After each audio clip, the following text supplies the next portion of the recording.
Selamat siang, jumpa lagi dengan Denok Ayu Novel. Bagaimana kabar sobat semua? Sebelum kita mulai cerita ini, ayo kita subscribe, like, komen, share dan nyalakan loncengnya untuk mendapatkan notifikasi terbaru ketika Mimin mengupload video barunya.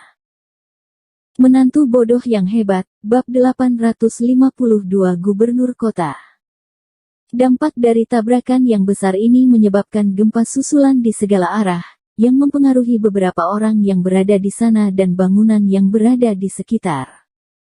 Setelah cahaya putih dan cahaya hitam saling beradu dalam waktu beberapa saat, cahaya putih itu tiba-tiba meledak ditelan oleh cahaya hitam.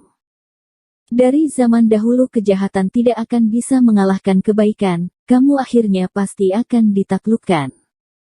Cahaya hitam roh jahat itu mengamuk di tempat kejadian. Di tengah roh jahat yang tidak berujung itu tiba-tiba terdengar suara teriakan yang besar. Suara ini berasal dari Jackie. Suara itu menggelegarkan langit dan terdengar penuh dengan rasa yang tidak terima, kesakitan, kemarahan dan dendam. Setelah suara ini menghilang, udara itu penuh dengan cahaya gelap, lalu perlahan-lahan ikut menghilang, dan semuanya berubah menjadi debu. Di seluruh jalanan kota Linggong ini sudah tidak ada roh jahat dan aura yang menggebu-gebu, yang tersisa hanyalah sebuah reruntuhan dan sekelompok orang yang tersebar di tanah. Hal ini menunjukkan tempat ini baru saja melewati peperangan yang mengenaskan. Di tempat kejadian itu sudah tidak ada Jackie lagi, di sana hanya tersisa Dimas Wu sendirian di tengah reruntuhan itu.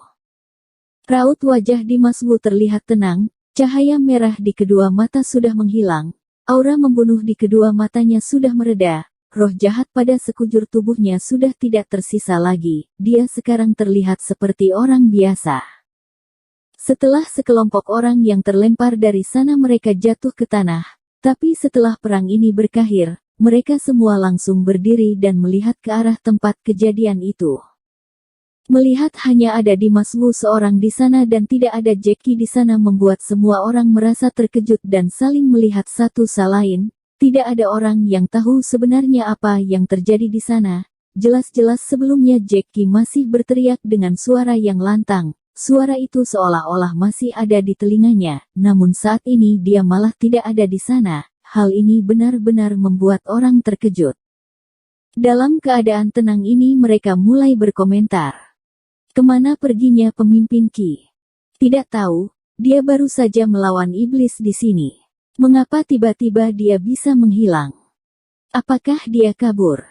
Tidak mungkin, pemimpin Qi bukanlah orang seperti itu. Jika dia ingin kabur, dia pasti sudah kabur dari awal. Mengapa sekarang baru pergi? Apakah dia mati oleh iblis ini? Semakin dipikirkan semakin membuat banyak orang ketakutan. Jika Dimas Wu benar-benar membunuh Jackie, maka hal ini sangatlah menakutkan, siapapun tidak bisa menerimanya. Namun sepertinya 5 pertapa jurus hebat yang menjaga gerbang Tianan sepertinya sudah menghilang. Berdasarkan apa yang dikatakan oleh Dimas Wu, 5 pertapa jurus hebat itu sudah dibunuh oleh Dimas Wu. Jadi kemungkinan besar akhir Jackie akan sama seperti 5 pertapa jurus hebat itu, mati tidak bersisakan bentuk setelah bertarung dengan Dimas Wu. Sangat menyeramkan. Tingkat mengerikan Dimas Wu benar-benar di luar pikiran semua orang. Komentar yang mereka lontarkan perlahan-lahan mulai berhenti, tempat yang sudah hancur itu pelan-pelan masuk ke dalam keadaan yang hening. Semua orang tidak berani menghelakan nafas dengan keras. Mereka terus melihat ke arah Dimas Wu tanpa bergerak sama sekali. Dimas Wu tidak memperdulikan orang lain, dia hanya melihat ke arah Taoti, berkata dengan datar, kita lanjutkan perjalanan kita. Setelah menyelesaikan Jackie yang menghadang jalannya, Dimas Wu tentu saja akan melanjutkan perjalanannya, menjelajahi lebih dalam dan mengembalikan ingatan yang tidak ada di dalam benaknya. Setelah Taoti mendengar kata-kata Dimas Wu, dia langsung berjalan mendekatinya. Setelah membunuh orang kamu masih ingin berjalan. Tapi Taoti baru saja berjalan 2 langkah, tiba-tiba terdengar suara yang keras di tempat yang kosong itu. Suara ini sangat keras, lantang, kuat dan langsung mengejutkan semua orang.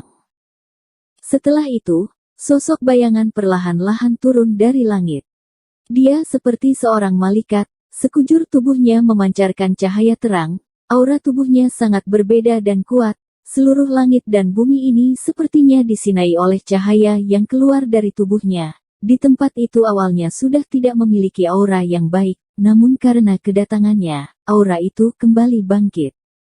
Ketika dia berhenti di tengah langit, semua orang mulai bisa melihat wajahnya dengan jelas. Dia terlihat sangat tampan dan mempesona. Dia sepertinya tidak pernah tersentuh dengan suasana yang kotor di luar sana. Aura yang dikeluarkannya sangatlah murni dan bersih. Di saat bersamaan, wajahnya yang bersih tanpa noda itu membawa sebuah martabat yang tidak bisa diganggu. Dia seperti pejabat tinggi yang pantas dihormati oleh orang.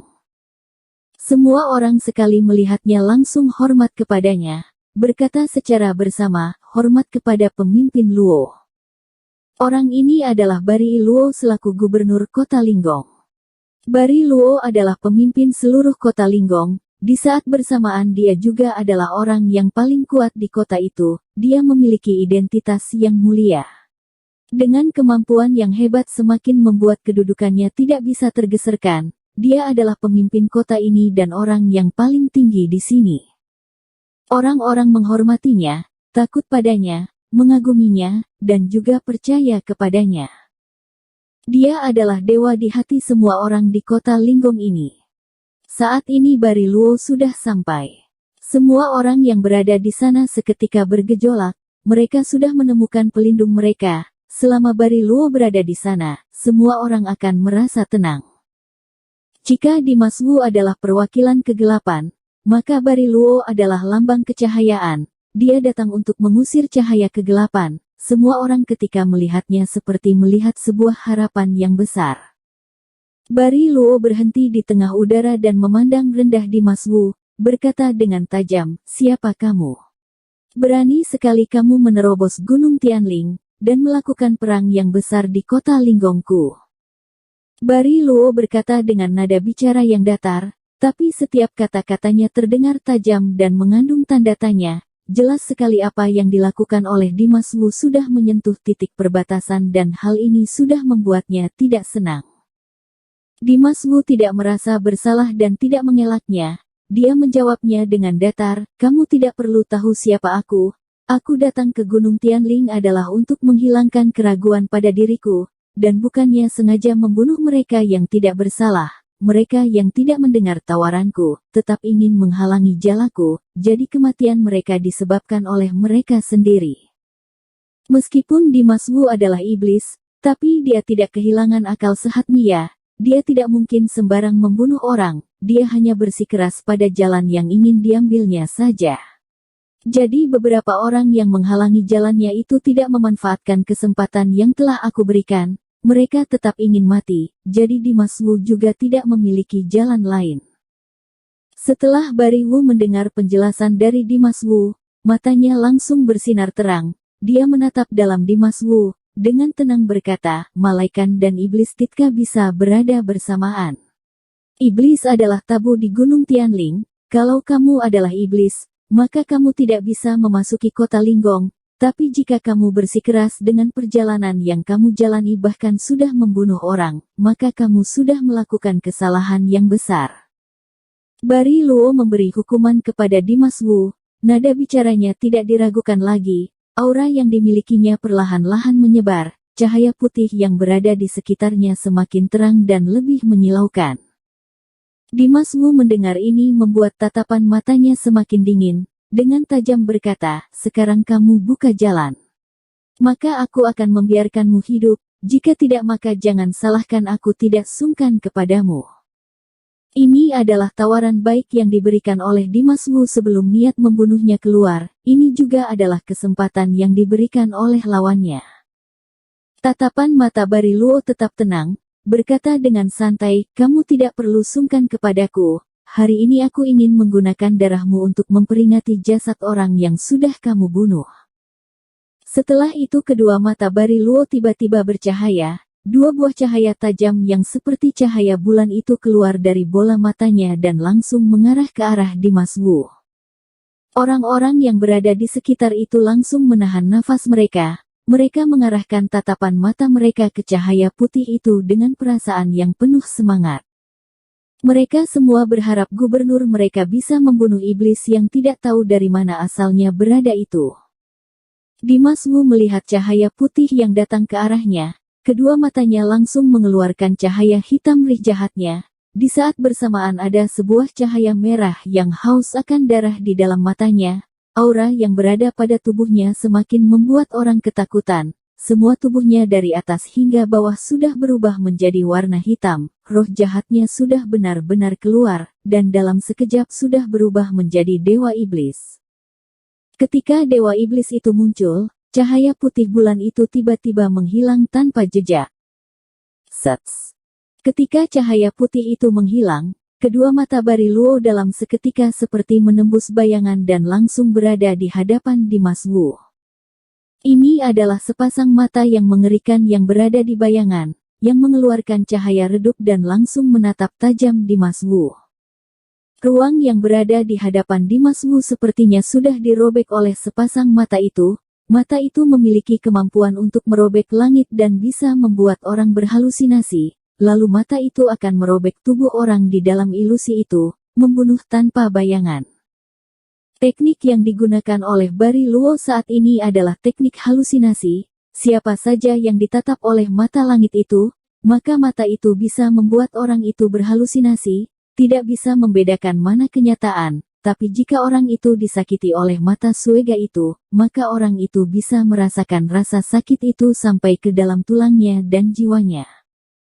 Pada saat ini di mata semua orang Bariluo masih berada di tengah langit, tubuhnya tidak bergerak sama sekali, tapi kedua matanya seperti sudah menembus langit itu, merobek semua hal dan berada di hadapan Dimas Wu. Kedua mata Dimas Wu juga terlihat sangat menyeramkan, di tengah matanya terdapat cahaya merah yang berdarah, juga ada cahaya hitam dari roh jahat, jadi dia tidak menghindari cahaya itu sama sekali. Dia juga kembali menatap tajam mata Bariluo. Menghadapi teknik halusinasi yang dikeluarkan oleh Bariluo, Dimas Wu tidak merasa takut sama sekali. Dia tetap terlihat sangat datar. Dengan tajam berkata, lucu sekali, kamu ingin menggunakan teknik halusinasi saat menghadapi tatapan mata iblis. Ilmu sihir yang dimiliki oleh Dimas Wu sangatlah kuat. Kedua matanya bisa membuat orang linglung, bisa mengendalikan perasaan hati dan pikiran manusia. Sehebat apapun orang itu ketika menghadapi tatapan mata ini maka orang itu pasti akan masuk ke bawah kendali iblis itu. Bagi Dimas Wu teknik halusinasi yang dimainkan olehnya ini benar-benar sangat lucu.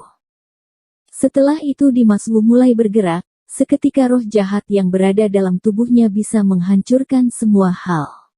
Roh jahat yang berkumpul menjadi satu itu membentuk sebuah dewa iblis, lalu tiba-tiba berteriak dan langsung meraung ke arah teknik halusinasi yang dikeluarkan oleh Bariluo. Bersambung.